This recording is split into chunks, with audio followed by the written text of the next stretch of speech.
There is a moment in season 1 where Rick throws his arms out, fills a room with noise, and shouts a phrase that sounds like pure celebration. Every person in that room laughs. The audience laughs. The phrase becomes a cultural landmark, and the entire time it translates word for word into, "I am in great pain, please help me." That is the show. That is the whole show, compressed into one catchphrase. Rick and Morty has been hiding things since the first episode aired, not in places that require special equipment or frame-by-frame analysis to find. In plain sight, in background rocks, in garage rushes, in 3-second production logos, in throwaway dialogue from season 1 that took 4 more seasons to explain. The show puts real things in places the audience looks past, and trusts that whoever is paying close enough attention will eventually find them. 10 of those things are what this video is about. Welcome to Ricktopus. Let's begin. Wubba lubba dub dub. The cry hidden in a catchphrase. Rick Sanchez has a catchphrase. Most people know it. Most people have shouted it at least once, probably in a voice that sounded nothing like Rick's. Wubba lubba dub dub. 3 words that mean absolutely nothing, strung together in a way that sounds like a celebration, like someone winning something, like pure chaotic joy, squeezed into a single ridiculous phrase. For the first season of the show, every time Rick says it, the audience laughs. It sounds funny. It feels like the verbal equivalent of a firework going off. You hear it, and you think you understand what it means. You don't. There is a moment in season 1, episode 11, an episode called Ricksy Business, where Rick throws a party at the house while Beth and Jerry are away. Bird Person shows up. If you only know Bird Person from that episode, he reads as a tall, strange, slightly serious friend of Rick's from some distant adventure the audience never got to see. He doesn't talk much. He watches the chaos around him with the calm patience of someone who has seen worse. At one point during the party, Morty goes up to him and brings up the phrase. He asks Bird Person what it means, and Bird Person, in his flat, unhurried way, answers without hesitation. In his people's language, wubba lubba dub dub means, "I am in great pain, please help me." Morty's response is to sort of brush it off. He makes a joke about it and walks away. The scene moves on. The party continues. Rick shouts the phrase again somewhere in the background, and now the audience is sitting with this piece of information that completely changes what they just heard. That celebration sound, that victory noise, that thing Rick says when something goes well, when an adventure comes together, when he wants to fill a room with his own energy, all of it translates word for word into a plea, a quiet, hidden, desperate ask for someone to notice that he is not okay. The phrase itself was never supposed to carry this weight. Dan Harmon and Justin Roiland have both explained that they invented wubba lubba dub dub as a joke about catchphrases. They wanted to make fun of the whole idea of a TV character having a signature phrase, the kind of thing audiences shout back at the screen, the kind of thing that ends up on merchandise and posters. Roiland improvised it. It felt silly and meaningless and perfect for a character who would absolutely invent his own catchphrase just to mock the concept. When Rick first uses the phrase in the show, he even says something about it being inspired by a TV host, nodding at the fact that the whole thing is a bit, a parody, a fake catchphrase for a character who is too smart to sincerely have one. And then the show quietly loaded it with meaning anyway. The reveal lands differently depending on when the audience first hears it. Someone watching the show for the first time, in order, reaches Ricksy Business without knowing what is coming. They hear Bird Person's translation and feel the floor shift slightly under them. But someone rewatching the show, someone who already knows everything the show eventually reveals about Rick, about his grief, about the wife he lost, and the years he spent hunting across dimensions for the man who killed her, hears the translation and understands that the phrase was never a joke. The whole time, every single time Rick threw his arms out and filled a room with that sound, he was broadcasting his interior state in a language only one person at the party could understand. And that person translated it for a 14-year-old who didn't really listen. Bird Person is one of the few figures in the show who clearly knew Rick before any of the events the audience gets to see. He has a photograph with a younger Rick. He speaks at Rick's side during battles that happened off-screen. He knows what the phrase means because he and Rick share a history long enough that the translation has simply always been part of it. Bird Person doesn't react with surprise when he explains what wubba lubba dub dub means. He states it the way someone states a fact they have known for a long time. There is no drama in his delivery, which somehow makes it worse, because it means this hasn't been a secret between the two of them. Rick has been saying it loudly, in full view of everyone, for years, and it has just always meant that. The show does something careful here that most people miss on first watch. It doesn't underline the moment. There are no dramatic music cues. Morty doesn't stop and have a breakdown about what he just learned. The scene doesn't sit with the information and let it breathe. It delivers the translation and immediately moves on, the same way Rick moves through everything, fast forward without stopping, and that choice is deliberate. The show is structured the same way Rick is structured. On the surface, everything is momentum and chaos and volume. Underneath, if you slow down long enough to actually listen, something else entirely is happening. This becomes a pattern the more time is spent with the show. Rick's behavior across all 7 seasons can be mapped almost perfectly against the idea of someone in great pain who will do absolutely anything to avoid having that pain acknowledged. He invents problems. He creates crises. He turns himself into a pickle. He goes on adventures that require require his full attention and leave no room for sitting still. Every time the show gets close to whatever is actually happening inside Rick, he finds a way to detonate something nearby and escape in the confusion. Wubba Lubba Dub Dub is just the most concentrated version of this, a distress signal wearing a party hat. There is another layer to this that only becomes clear later in the show's run. In Season 5, the audience learns the actual backstory of Rick C-137. The Rick that follows, the one who lives in the Smith family garage. His wife was killed. His daughter was killed. He built an interdimensional portal gun, largely so he could hunt the version of Rick who did it. He spent years crossing dimensions, leaving destruction behind him, and eventually signed a truce with the other versions of himself because the hunt was consuming everything. After all of that, he moved into the garage of a family that wasn't originally his. He started taking a 14-year-old on adventures, and every time something went right, every time he wanted to perform happiness for a room, he reached for this phrase, this specific phrase, in a language that translates it as the exact opposite of what he's performing. What makes this detail work so well is that it isn't hidden in the background. It isn't buried in a frame that lasts half a second. Bird Person says it clearly in a full scene with Morty present to hear it. The show puts the information directly in front of the audience, and then watches the audience decide whether to actually hold on to it. Most people don't the first time. The phrase is so established by episode 11 that hearing a translation for it barely registers. It's already been absorbed as Rick's thing, his noise, his signature move. Bird Person's explanation slides past because the brain has already categorized Wubba Lubba Dub Dub as a joke and filed it accordingly. Rewatching changes everything. Going back to Season 1 with the translation in mind turns every instance of the phrase into something that sits differently in the chest. Rick at a party, arms out grinning, saying it to no one in particular. Rick after something blows up. Rick in the middle of an adventure when everything is going according to plan. Each one is now doing double duty, performing celebration for everyone in the room while saying something else entirely for anyone paying close enough attention. The gap between what Rick performs and what Rick means is the whole show compressed into a single phrase. Rick invented a catchphrase to mock catchphrases, and then the show turned it into the most honest thing he says. By the time Bird Person is gone, by the time the wedding happens and everything falls apart, Bird Person becomes something else entirely. The translation carries even more weight. The one person in Rick's life who knew what the phrase actually meant, who could hear it as a language rather than a sound, is no longer there. After that, Rick uses the phrase less. In later seasons, it almost disappears. Whether that's coincidence or not, the fact that the phrase fades as Bird Person fades is something the show never addresses. It just happens, the same way the translation was delivered, plainly, without comment, waiting for whoever notices. Wubba Lubba Dub Dub. In great pain, please help. That phrase is the show's thesis disguised as a running gag. Everything else, every adventure, every dimension, every crisis Rick manufactures to keep moving is built on top of those 5 words and what they actually mean. And sitting with that, knowing it, changes the texture of every scene Rick is in. Before we move on, if you're enjoying this analysis, please consider subscribing. It helps the channel tremendously. There is one more thing hiding in this show that operates the same way, something the audience sees every single week without registering what it is. At the very end of every episode, for a few seconds, the screen shows a production card, a small logo, something that looks like a quirky, funny throwaway detail from the show's creators. Most people skip it. Most people have never looked closely at it. But for anyone who has, that tiny card has been quietly telling the true story of the man making the show. Not the fictional Rick, but the real person writing him. And it changed twice without anyone saying a word about it. Section 2. The Harmonious Claptrap. Dan Harmon's secret diary at the end of every episode. Most people turn off a show the moment the credits start rolling. The episode ends, the story stops, and whatever comes after gets ignored because the interesting part is over. Rick and Morty banks on this. Every single episode of the show ends with a few seconds of production cards, small logos from the companies that made it, and one of those logos has been hiding something in plain sight since the very first episode aired in 2013. A small animated card, a silly name, a detail so easy to dismiss that millions of people have watched every season of the show and never once stopped to actually look at it. The card belongs to Dan Harmon's production company, Harmonious Claptrap. The name is deliberately ridiculous, the kind of thing that fits perfectly at the end of a show like Rick and Morty, and so nobody questions it. But the image on the card, the actual animation that plays for those few seconds, has been changing across every season of the show. And the changes are not random. They are a direct, documented, completely accurate record of what was happening in Dan Harmon's personal life at the time each season was made. Season 1 and Season 2 showed Harmon sitting happily in a living room with his then-wife, Erin McGathy, their cat on her lap, and their dog, Harvey, beside him. It looks warm, domestic, the kind of image that communicates someone who has built something stable. The two of them watching television together in a clay model of an ordinary evening. Nothing about it reads as a confession or a detail worth examining. It just looks like a funny little card from a guy who wanted his production logo to feel personal and slightly weird, which is exactly on brand for someone who co-created Rick and Morty. Then Season 3 arrived, and the card changed. The embracing couple was gone. In their place, place, Dan Harmon, alone, lying on a couch. Around him, liquor bottles, beer cans. His pet's still there, but the other person not. The image is not subtle. Someone who knew nothing about Harmon's personal life could look at that card and understand that something had shifted between the person who made the first 2 seasons and the person who made the 3rd one. The warmth of the previous version had been replaced by something that looks, with no exaggeration, like a man in the middle of a genuinely hard period of his life. What makes this specific detail so layered is what happened behind the scenes to produce it. Harmon and McGathy divorced in 2015 between season 2 and season 3. After the divorce, Harmon went to his ex-wife and asked her to design the new version of the card, the one that would reflect what his life looked like now. McGathy agreed. She designed the lonely version of the card, and when she submitted her first draft, she felt the image was not sad enough, so she revised it. The version that ended up on screen, the one with the bottles and the cans and the empty space where another person used to be, was McGathy's second attempt, made more explicitly bleak at her own judgment. McGathy has since spoken about this without any bitterness. She said she is happy to see the card has become happy again with the most recent version, which means that even the person Harmon divorced understood what the card was doing, participated in making it as accurate as possible, and has watched it evolve since then with something approaching warmth. That is not a normal piece of television history. That is 2 people who went through something painful, and one of them asked the other to help document it honestly. At the end of every episode of one of the most watched animated shows on television, the card aired for an entire season. Every episode, millions of viewers sat through it without realizing what they were looking at, which was Harmon's actual life, compressed into a 3-second claymation loop. The timeline of the card is precise enough to function as a biography. Season 1's account and Season 2 used the happy domestic version, with McGathy present. Season 3 shifts to the alone version, with the bottles and the sadness. Then by Season 4, the card changes again. This time, Harmon appears with a new partner, Cody Heller, who he started dating in 2016. The Season 4 card shows the 2 of them asleep in bed, with the pets around them. Peaceful, quiet, the kind of image that communicates someone who has moved through something difficult and come out somewhere better. Season 5 continued this arc, and the card remained positive. Harmon lying in bed with his current partner, looking happy. The image that McGathy described when she said she was glad to see the model become happy again. What this creates, across the full run of the show, is a parallel story running silently alongside the actual episodes. Rick and Morty tells the story of a genius in pain who performs confidence to avoid being seen clearly. The card at the end of each episode tells the story of the man writing that genius. His marriage, his divorce, the period of being alone, the slow return to something better. The 2 stories rhyme in ways that feel too precise to be accidental. Rick, the character, hides his pain behind noise and momentum. Harmon, the creator, put his pain at the end of every episode in something so easy to ignore that only the most attentive viewers ever caught it. This is not a coincidence of tone. The connection between Rick's emotional life and Harmon's is something Harmon has spoken about openly. He has described Rick as being wrong about half the time. He has talked about the character as someone who uses intelligence as a shield against vulnerability, someone who can outthink any problem in the universe except the ones inside his own head. The writing of Rick Sanchez across every season Harmon was involved in tracks very closely with the writing of someone who understood that particular kind of pain from the inside. The card makes this literal. The character hides in fiction. The creator hides in a production logo. Same instinct, different medium. There is something else about the card that deserves attention, and that is the audio. Every version of the Harmonious Claptrap logo ends with the same sound, a slightly muffled voice, clearly Dan Harmon, asking, "Did you get any of that?" The line is delivered in a way that sounds like someone speaking through a recording booth wall or checking in after explaining something complicated. It is funny, it fits the tone of the show. And it also, in the context of everything the card is quietly doing, sounds like a genuine question. Did anyone actually catch what was just shown? Did anyone look closely enough to see what changed? The answer for most viewers across most seasons is no. The card runs, the line plays. The next thing starts. The document of Harmon's personal life plays out in front of millions of people, and almost none of them register it as anything other than a funny production logo from a guy with an absurd company name. The detail carries extra weight when placed next to what the show itself was doing during those same seasons. Season 3, the season with the sad card, is the season that contains Pickle Rick, which is an entire episode about a genius who will go to extraordinary, violent, exhausting lengths to avoid sitting in a room and being honest about his interior life. Season 3 is also the season where Rick and Beth have a conversation about how similar they are, how both of them use motion and control and forward momentum to avoid examining what they actually feel. The card at the end of those episodes showed a man alone with bottles and pets. The episodes themselves were about characters who performed strength to avoid feeling loss. The creator and the creation were operating in the same emotional register at the same time. One of them was fiction. One of them was a 3-second claymation loop after the credits. The card also does something quiet for anyone who watches seasons back to back with this knowledge. The transition from season 2 to season 3, from the warm domestic image to the solitary one, happens between episodes with no announcement, no context, no explanation. The show does not address it. Harmon does not address it in the episodes themselves. The viewer just notices the card looks different now, if they notice at all, and has to fill in the space themselves, which is exactly how real grief tends to work. Something changes, life continues, nobody makes an announcement. Things just look different now, and the people around you either notice or they don't. What separates this detail from a simple fun fact is that it is not hidden in a background frame or buried in a technical detail that requires frame-by-frame analysis. The card is right there at the end of every episode, designed to be seen. The decision to make it biographical was intentional. The decision to have McGathy design the sad version was intentional. The audio, did you get any of that, is intentional. The entire thing is Harmon putting his actual life on screen and trusting that most people will look right past it, which they do, because it looks like a funny little logo and not a diary entry. But the viewers who catch it, who notice the card in season 1 and then see the season 3 version and understand what changed, and when those viewers are watching something that no other animated show has done, they are seeing the emotional autobiography of one of the show's creators embedded into the production design itself, updating in real time as his life changed, accurate enough that his ex-wife felt comfortable designing the version that documented the end of their marriage. The show about a genius hiding his pain was made by a person documenting his own pain in the quietest possible corner of the screen. And just like Rick, Harmon put it somewhere visible enough that anyone paying attention could find it, while being easy enough to overlook that most people never did. The card is 3 seconds long. Most people have seen it hundreds of times. Almost none of them have actually looked at it. Before we move on, if you're enjoying this analysis, please consider subscribing. It helps the channel tremendously. Now, the production card documents what was happening in Harmon's life outside the show, but hidden inside the actual episodes themselves, buried 2 episodes before one of the most chaotic storylines in season 2, the show planted a detail so small and so easy to miss that even dedicated fans needed years and a direct confirmation from the creators before they understood what they had been looking at. And it changes who is actually responsible for one of the worst things that ever happened to the Smith family. Section 3, the pink blob, how Rick accidentally destroyed his own Family 2 episodes. Before anyone noticed, season 2 of Rick and Morty contains one of the show's most beloved and chaotic episodes. It is called Total Rickle, and the premise is simple enough to explain in one sentence. Memory parasites invade the Smith house by implanting fake memories of fake friends and family members into everyone's heads, and the family has to figure out who is real and who is a parasite before the infestation spreads further. The episode is funny and strange and packed with bizarre characters that appear and disappear at a rapid pace. It feels like controlled chaos, the kind of episode the show pulls off when it decides to throw the rulebook out and just see what happens. What almost nobody noticed when it first aired is that the episode had already started 2 episodes earlier. Go back to season 2, episode 2. The episode is called Morty Night Run. The main story follows Morty trying to save the life of a gaseous alien named Fart while Rick tries to stop him. There is also a side story involving Jerry getting dropped off at a daycare center specifically designed for Jerrys from different dimensions, where alternate versions of him spend the day while their Ricks go on adventures without them. The episode is funny and moves quickly and ends with Rick and Morty heading back to pick up Jerry. In the final moments of the episode, as things are wrapping up, Rick can be seen loading rocks into the back of his ship. Glowing green rocks, the kind of thing Rick collects constantly across his adventures. The kind of detail the show throws into the background of a scene without calling attention to it because the foreground is still doing something more immediately interesting. On one of those rocks, barely visible, is a small pink blob. At the time of airing, this meant nothing to anyone. There was no reason to look at background rocks at the end of an episode about a gaseous alien and a Jerry daycare. The pink blob was just a pink blob, an animation detail, probably nothing. The episode ended and everyone moved on to the next one. 2 episodes later, Total Rickle begins. Rick walks into the kitchen where the family is having breakfast with a man named Uncle Steve, who is supposedly Jerry's older brother and has apparently been living with the family for the past year. Rick immediately shoots Uncle Steve, who melts into a parasite. Rick then explains to the family that memory parasites have gotten into the house. They implant false memories so convincingly that their victims cannot tell the difference between real experiences and invented ones. The parasites then multiply by creating new false memories, generating new parasite characters inside people's heads. The only way to identify a real person, Rick explains, is that real memories can contain bad ones. Parasites only implant happy memories because happy memories are what makes someone feel a relationship is genuine. The house gets sealed, the infestation spreads, the episode becomes increasingly wild. But the question that sits underneath all of it, the question the episode never actually answers inside itself, is where the parasites came from in the first place. Rick identifies them. Rick seals the house. Rick builds the defense system. The episode is entirely concerned with solving the problem. It has no interest in explaining how the problem started. The answer was sitting in the background of Morty Night Run, on a green rock, in the form of a barely visible pink blob. At the very beginning of Total Rickle, before the family is shown at breakfast, before Uncle Steve appears disappears, Rick walks through the house carrying those same green rocks from the end of Morty Night Run and throws them in the trash. If the viewer pauses on this moment and looks carefully, the pink blobs on the rocks have multiplied. They are larger and more numerous than the single blob visible 2 episodes earlier. The parasite had already been growing in the trunk of Rick's ship during the events of Morty Night Run, and whatever happened between that episode and this one. By the time Rick throws the rocks away, the infestation is already underway. Dan Harmon confirmed this directly in an interview. He stated that the pink blob on the rock at the end of Morty Night Run is the same parasite that causes the Total Recall infestation. Justin Roiland confirmed the same thing separately. This was not a fan theory that happened to be correct. The creators built it deliberately, planted it deliberately, and watched for years, while most viewers had no idea the evidence had been placed there at all. The implications of this are significant in a way that goes beyond simple, clever writing. The entire Total Recall episode positions itself as a crisis that descended on the Smith family from some outside source. Something invaded the house. Something got in. The family is the victim of an infestation they did not ask for and did not cause. And this reading is comfortable because it lets Rick be the solution. The one who identifies the problem, builds the trap, coordinates the response. Rick is the hero of Total Recall in the most visible sense of the word. Except Rick is also the one who brought the parasite home. He picked up the rocks. He loaded them into his ship. He carried them across dimensions and back. He walked into the family's house with them and threw them in the trash inside the building, at which point the already multiplying parasites had direct access to the environment they needed. Every false memory, every bizarre character, every moment of confusion and violence that Total Recall puts the Smith family through, all of it traces back to Rick not paying attention to what he was putting in the trunk of his ship while he was busy mocking Morty for caring about a gaseous alien. This is a pattern the show returns to repeatedly without always announcing it. Rick presents himself as the most capable and prepared person in any situation. He has a solution for everything. He builds defenses and escape routes and backup plans that most people could not conceive of. And simultaneously, many of the worst things that happen to the people around him originate in his own carelessness or selfishness or distraction. The show does not always draw a line between these two facts and ask the audience to connect them. Sometimes it just places the evidence where it can be found and moves on. The Morty Night Run detail is the cleanest example of this in the entire series because the creators confirmed it explicitly. There is no interpretation required. The blob is there. The blob multiplied. Rick brought it home. The confirmation exists in multiple interviews. The visual evidence exists in the episodes themselves. The only thing required to see it is the willingness to look at something in the background of a scene that has no obvious reason to be examined. What makes this detail particularly interesting from a craft standpoint is the timing. The show placed the blob 2 episodes before Total Recall, not 1. 1 episode earlier would be too close. The audience might make the connection during the same viewing session and feel like they had been led to it. 3 or 4 episodes earlier would be too far. The rocks would be too distant a memory to register as connected. 2 episodes is the exact distance required for the detail to be genuinely missable on a first watch, while still being clearly intentional on a rewatch. It is a deliberate calculation about how much time the viewer needs to forget something before it becomes a hidden detail rather than a setup. The episode of Morty Night Run itself has no reason to call attention to the rocks. The scene where Rick loads them is not filmed in a way that signals importance. The camera does not linger. The moment is not scored for emphasis. Rick is distracted by something Morty is saying, which is exactly why he loads the contaminated rock without noticing, and the episode uses that distraction as the reason for the oversight within the story while simultaneously using the distraction to pull the audience's attention away from what is happening in the background. The show is doing 2 things at once with a single piece of staging. There is also something worth sitting with in the fact that Rick's distraction in that moment is specifically Morty. Rick is not absent-minded in general during the Morty Night Run loading sequence. He is actively engaged, talking, reacting, probably saying something dismissive about whatever Morty just did or said. The rock is loaded because Rick's attention is on his grandson rather than on what his hands are doing. The thing that causes the infestation, in the most literal mechanical sense, is Rick being pulled toward Morty rather than away from him, which is a strange irony for a show that spends a lot of time examining what Morty actually costs Rick and what Rick actually means to Morty. The reveal also reframes something about Rick's behavior during Total Recall itself. He is calm. He is in control. He builds the blast shield and designs the test and coordinates the response with the efficiency of someone who has handled alien infestations before. He is, by every visible measure, the adult in the room during a crisis, and he is the reason the crisis exists. Both of these things are true simultaneously, and the episode never asks the viewer to weigh them against each other. Rick gets to be the solution without the show ever making him answer for being the cause. The family never finds out. There is no moment of reckoning. The rocks get thrown in the trash at the beginning of the episode, and nobody mentions them again. This is how the show often handles Rick's culpability, not by ignoring it, but by placing it somewhere slightly entirely out of frame, visible to anyone looking carefully and invisible to anyone following the main story. The main story of Total Recall is about surviving a parasite infestation. The background story, available to viewers who went back to Morty Night Run after Harmon's confirmation, is about the person who caused the infestation walking through the crisis as its hero, while the evidence of his responsibility sits in a trash can in the corner of the same room. The writers confirmed it. The evidence is in the episodes. The timeline is exact. The blob is there in episode 2, and it is larger in episode 4. Rick carried it home. The family never found out. And what is remarkable about this particular hidden detail is that it required real commitment from the production side to execute. The animators had to know the blob was meaningful. The writers had to agree on its placement 2 full episodes in advance. Someone had to make sure the rocks that appear at the end of Morty Night Run are visually consistent with the rocks that appear at the beginning of Total Recall, so that a viewer paying close enough attention could make the connection. This is not a detail that happened accidentally. This is a coordinated choice made across multiple episodes by a writing and animation team that trusted the audience to either find it or not find it, and built it properly either way. Most people will never go back and look. Most people watched Total Recall, loved it, and moved on without ever asking where the parasites came from. The show counted on this. The detail is there for the viewers who ask the question and then go looking for the answer in the right place. 2 episodes before the chaos. 1 pink blob. A distracted man loading rocks into a ship while talking to his grandson. That is all it took. Before we move on, if you're enjoying this analysis, please consider subscribing. It helps the channel tremendously. The show hides its consequences in moments that look like nothing. It trusts that the audience will either find them or won't. And this particular habit of planting evidence in the background of scenes that seem to be about something else entirely goes deeper than a single pink blob on a single green rock. There is a moment hiding in the very first minutes of Season 2, Episode 3, that most people watched without seeing what it was actually showing them. A detail so easy to overlook that the show does not need to hide it at all. It just needs to be in a scene where the audience is looking somewhere else, and what it reveals about Rick, about his loneliness, and about how long he has been prepared for the worst changes the texture of everything that follows it. Section 4. The suicide machine in Jerry's way. What the garage was hiding before anyone asked. Season 2, Episode 3 is called Autoerotic Assimilation. The episode follows Rick reconnecting with an old partner named Unity, a being that can take over the bodies of entire populations and assimilate them into a single shared mind. Rick and Unity fall back into their old patterns together, which turns out to be deeply destructive for both of them and for the planet Unity is currently occupying. Meanwhile, Beth and Jerry explore a ship that Rick left drifting and end up arguing about their marriage in the process. Morty and Summer watch the situation with Unity spiral out of control and eventually demand that Rick come home. The episode ends with Unity leaving, not in an explosive way, not in a fight. Unity simply writes a series of goodbye notes across every surface of the city and disappears before Rick comes back from the bathroom to find them gone. The notes explain that being with Rick brings out the worst in Unity, that their relationship causes destruction on a scale that neither of them can justify, and that the only way for Unity to become better is to stay away from the one person who makes resisting their worst impulses impossible. Rick reads the notes, returns home, and then, in the final 2 minutes of the episode, does something the show had never done before and would never quite do the same way again. He tries to kill himself. He goes to the garage. He assembles the parts of a device designed to fire a laser directly at him. Before activating it, he takes a small creature out of a freezer, a deformed, distressed thing that screams and writhes, and comforts it gently. He holds it. He speaks softly to it. He vaporizes it with the laser as a test. Then he turns the device toward himself. He sits down in front of it. He waits for it to charge. And then he passes out from intoxication before the laser can fire, slumping forward unconscious at his workstation, while the device hums down behind him. The camera pulls back slowly. The night passes. Morning comes. Jerry is outside whacking weeds in the driveway, cheerful and oblivious. Rick is still slumped at his desk. Nobody checked on him. Nobody came to the garage. The entire night went by, and not one person in the house thought to look. This is the emotional center of the episode, but buried inside it, visible to anyone who goes back and watches the opening scene with this ending in mind, is a detail that changes the weight of everything that comes before it. The episode does not begin with Rick and Unity. It begins with Jerry. Jerry is in the garage, looking for the weed whacker. He rummages through drawers and cabinets, frustrated, moving things aside, looking for something he cannot find. He does not find the weed whacker. He gives up and leaves. While Jerry is searching, the camera shows the inside of those drawers and cabinets. Sitting on the counter and inside the shelves in plain view are the components of the laser device. The same components Rick will later assemble at the end of the episode, the parts of the machine he uses to test the laser on the creature and then turns on himself. They are there at the beginning, in the garage, exactly where Jerry was looking. Not hidden, not locked away, just sitting there, unremarkable among the other tools and equipment and strange machinery that fills a garage belonging to the smartest man in the universe. This detail was confirmed in a behind-the-scenes discussion of the episode. This This was not an animation error or a background prop placed without thought. The components being visible during Jerry's opening scene was deliberate. The machine was ready to go before the episode even established the story that would lead Rick to use it. What this means in practical terms is that Rick had already assembled the necessary components for this device before the episode began, before Unity arrived, before the relationship rekindled, before the spiral of destruction and the goodbye notes and the walk back to an empty city. The parts were already there, organized and accessible, in a garage that Rick uses every day. The machine that almost kills him at the end of the episode was, in some form, always available, always within reach. The events of the episode did not cause Rick to build it, he only had to assemble it. This is a piece of information the show places at the beginning of the episode and then does not reference again. Jerry does not notice the components. The audience does not know what they are looking at until the end of the episode, when the assembled device appears and the function of each part becomes clear. Going back after watching the ending, the opening scene reads completely differently. Jerry is rummaging around in a garage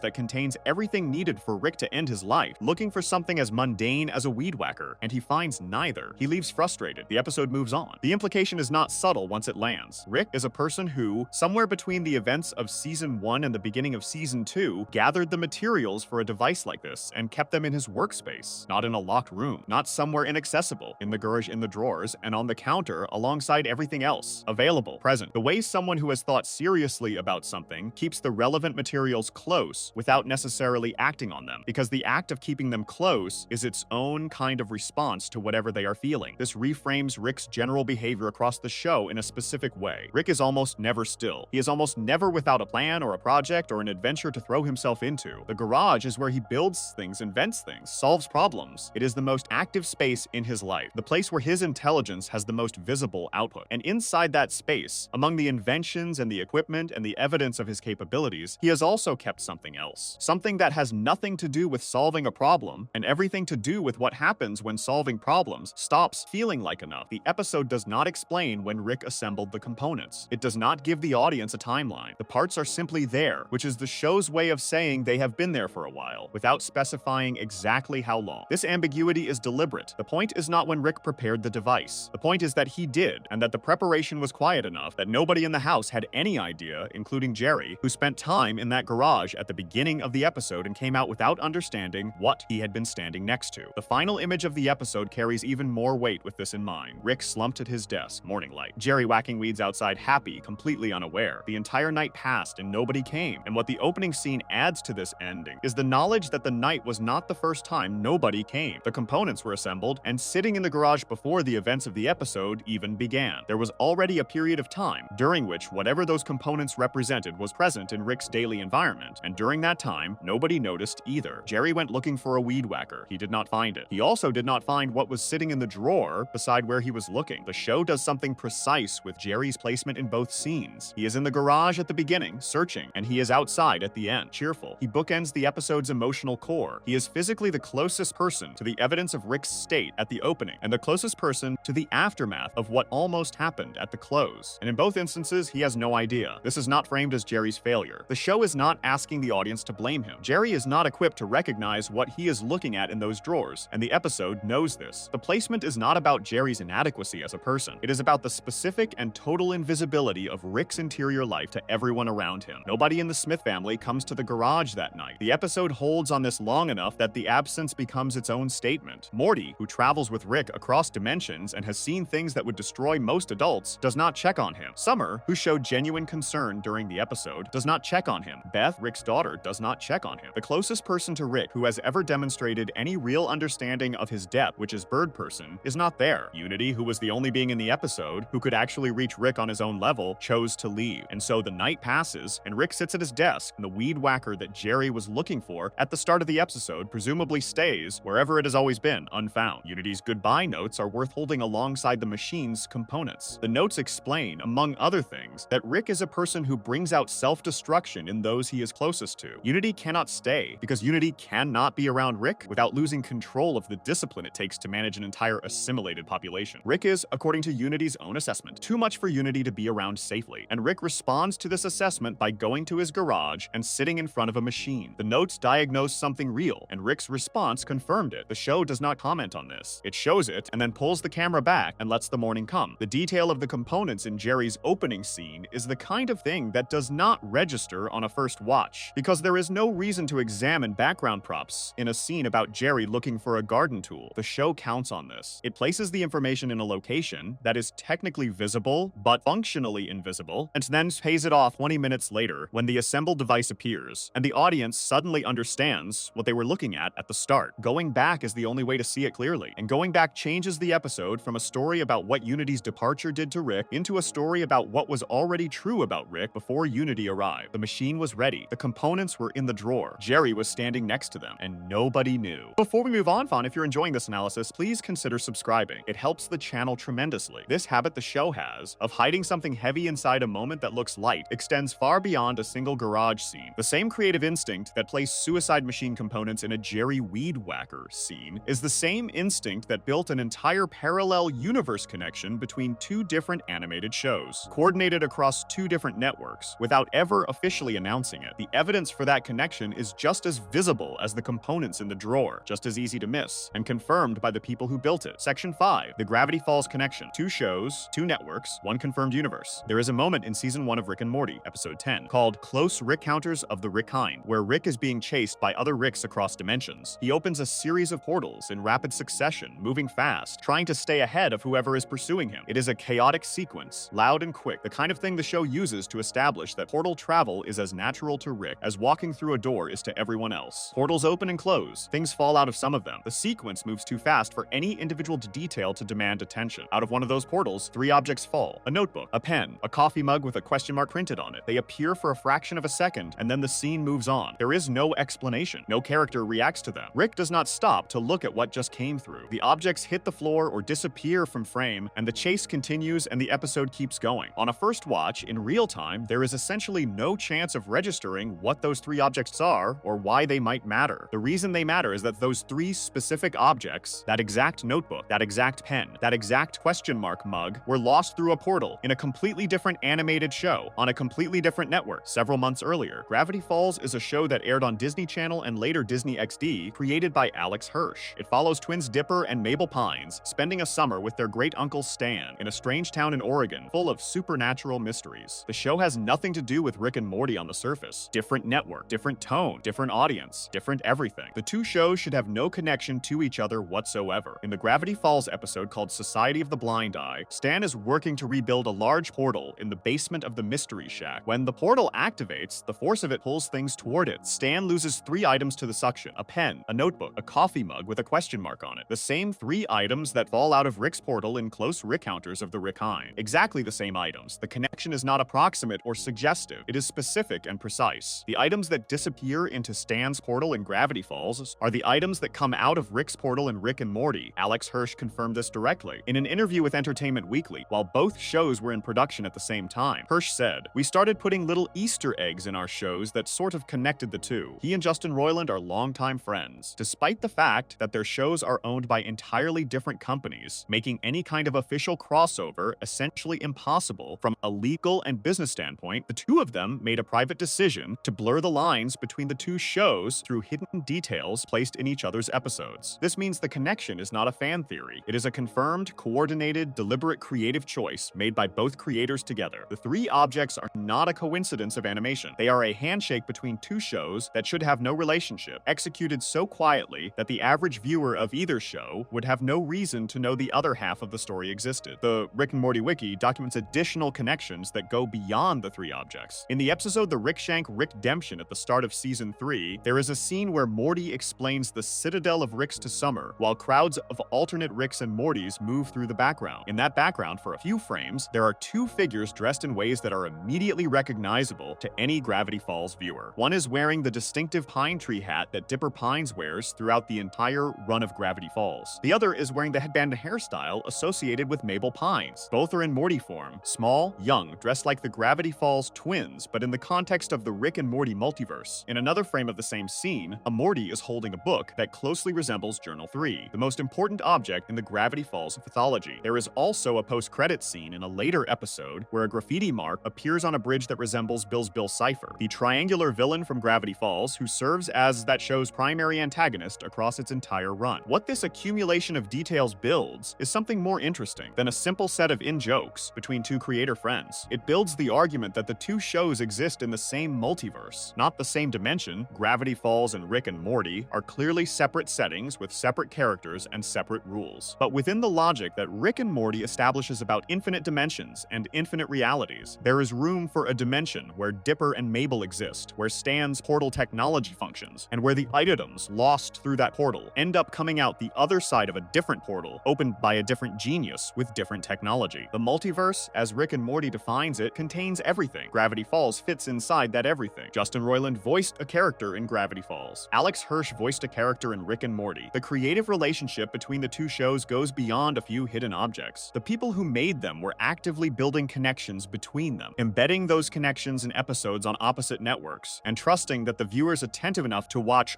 both shows carefully would eventually find the thread connecting them. The timing matters. Gravity Falls ran from 2012 to 2016. Rick and Morty began in 2013. For a period of roughly 2 to 3 years, both shows were in production simultaneously. This is the window during which Hirsch's statement, "We started putting little Easter eggs in our shows," was active. Both creators were working on their respective shows at the same time, and using that overlap to build something neither network knew was happening in any coordinated sense. This kind of thing is almost impossible to do in modern television. Shows are owned by corporations. Characters are intellectual property. A crossover between two animated shows on competing networks requires legal agreements and approvals and business negotiations that take months and often fall apart entirely. What Hirsch and Roiland did instead was work around all of that entirely. They did not cross the shows over. They did not have characters from one appear in the other in any direct way. They planted objects. They placed hats on background characters. They hid a mug with a question mark in a portal sequence that lasts less than 2 seconds. None of this required a legal agreement between Disney and Adult Swim. It just required two friends deciding to leave breadcrumbs for the audience without asking anyone's permission. The Gravity Falls side of this relationship is worth understanding for anyone who only knows Rick and Morty. Gravity Falls is a show built around hidden messages. The entire run of the show contains coded messages in the credits of each episode, ciphers embedded in background details, and a mythology that rewards viewers who go back and look more carefully. Alex Hirsch designed Gravity Falls from the beginning as a show that contained more than what was visible on the surface. The decision to connect it to Rick and Morty was not out of character for him. It was completely consistent with how he thought about the show he was making. A universe-expanding hidden detail placed in a portal sequence on a different network is exactly the kind of move Gravity Falls was built around. From the Rick and Morty side, the connection demonstrates something about how the show thinks about its own mythology. Rick and Morty establishes very early that the multiverse contains infinite dimensions with infinite variations. The Citadel of Ricks exists because multiple versions of Rick found each other and built a community. The portal gun can reach anywhere. In a universe built on the premise that everything exists somewhere across infinite realities, the existence of a dimension where Gravity Falls takes place is not a stretch. The three objects falling out of a portal in close encounters of the Rick kind are not just a fun hidden detail for viewers of both shows. Within the logic of Rick and Morty's multiverse, they are evidence that Stan Pine's portal technology and Rick Sanchez's portal technology are compatible, that the two kinds of dimensional travel connect to the same underlying infrastructure, that somewhere in the infinite spread of realities that Rick has access to, there is a town in Oregon with a mystery shack. The detail rewards a very specific kind of viewer. Someone who only watches Rick and Morty sees 3 random objects fall out of a portal for half a second and moves on. Someone who only watches Gravity Falls sees Stan lose his mug and notebook and thinks nothing more of it. The viewer who watches both shows, pays attention to both, and then happens to catch the objects in the portal sequence, or reads about them and goes back to verify, is the viewer the connection was built for. It requires knowledge of 2 different shows on 2 different networks to even register as a detail rather than a random animation choice. Hirsch's confirmation means there is no ambiguity here. The objects are the same objects. The connection is real. The creators built it on purpose. And the fact that it was never announced, never marketed, never used as a promotional tool for either show is the most interesting thing about it. A crossover between 2 beloved animated shows happened quietly in the background of a chase sequence with 3 specific objects, and most of the audience for both shows has never known it existed. The Dipper and Mabel Mortys in the Citadel background extend this further. If the 3 objects establish that the 2 universes are connected through portal technology, the Gravity Falls dressed Mortys in the Citadel